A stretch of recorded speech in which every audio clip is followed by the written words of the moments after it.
everybody, I'm Scott Alan Miller. Today on Sam IT, we're going to continue our complex series on all the things going on with RAID, and we're going to discuss availability risk, which is different than data loss, which is what we normally think about when we're talking about RAID and storage. Now, we all know what data loss is. If your RAID array fails, your data is gone. Data loss is simple. You don't have your data. There's nothing more to it. Now, if we're dealing with data availability, though, this gets a little bit complex because we have to define what availability is and what it is to us, because it's not the same to all people. So understanding kind of how it applies generally and what matters to us, we have to kind of take and make personal decisions around it because we just can't give you the simple answers. What we can tell you is how availability happens and what that impact could be.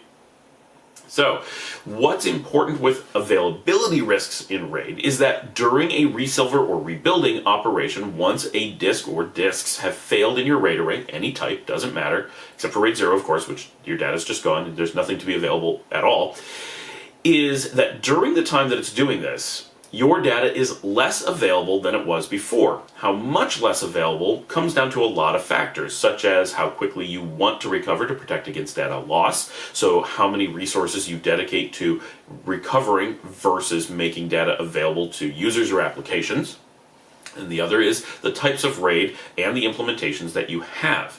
So some types of RAID, such as RAID 7 on one end of the spectrum, have the highest impact to availability because so much work has to be done to recover any failed disk. On the other end of the spectrum, RAID 1 has almost no overhead during its recovery period, and so is mostly able, under most circumstances, to keep your data pretty available to you near your original speeds, or at least with more than half your original speed.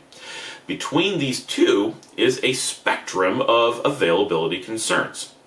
So with availability, there's roughly two concerns. One is how quickly can you access your data? So we measure performance of RAID generally in IOPS, and let's say you have an array that at full speed gives you roughly 1,000 IOPS. During a recovery period, that may drop to 500 or 100 or 10. In some cases, the IOPS can drop so low that to the applications, the data actually goes offline during its rebuild time. That is where we really run into complete unavailability. But what availability means to you has to be determined. If your IOPS drops so low that you can no longer use the storage, it's effectively unavailable to you. For example, if you have an critical online database and if you drop below a certain threshold, your end users will no longer use the application, or maybe the application will time out and just not work. That's where you've run into unavailability for you. It doesn't matter that technically that data is still online, except that you could potentially take a backup of it, but it's no longer usable. And you have to determine the impact of that to your business. But what's important is that mirroring creates very little impact for availability, relatively, and parity has quite a large impact, both in how much it impacts you at the time your IOPS drop, and the amount of time that is needed to do the recovery. So a RAID 1 array, for example, and we talked about this in one of the other videos, may have an impact for several hours or a day, depending on how much you're trying to use that available data during the rebuild. But your parity arrays may go into days or weeks or even months as they attempt to get their resilver operation completed, during which time they have a heavier impact to you.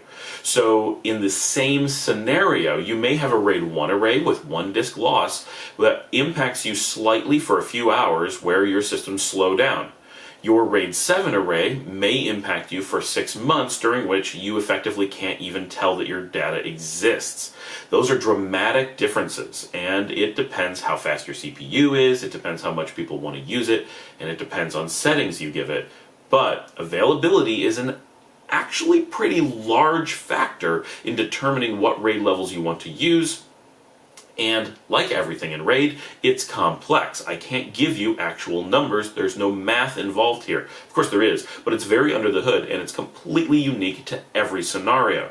So with enough time and enough mathematicians, we could do a lot of research on your specific scenario and figure out those numbers, but it would be completely unique to you and it would cost more than any data you could possibly be storing to figure out what that availability would be. You could test this to some degree if you had enough equipment and simply do a real-world test and figure out roughly what your impact would be, and that might be valuable if you're dealing with many systems and lots of decision factors.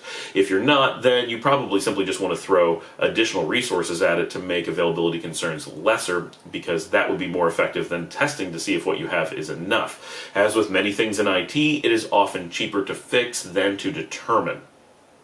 It is what it is. There's a lot of unknowns, a lot of soft factors, and sometimes you get way better bang for your buck simply overbuilding, and that's why many people do. But that's the big factor. How does availability affect you, and how will you mitigate it? Thanks for joining me. Remember to like and subscribe. Remember, IT's complex. We have lots of questions. Put your comments below, and as always, you can sponsor us on Patreon.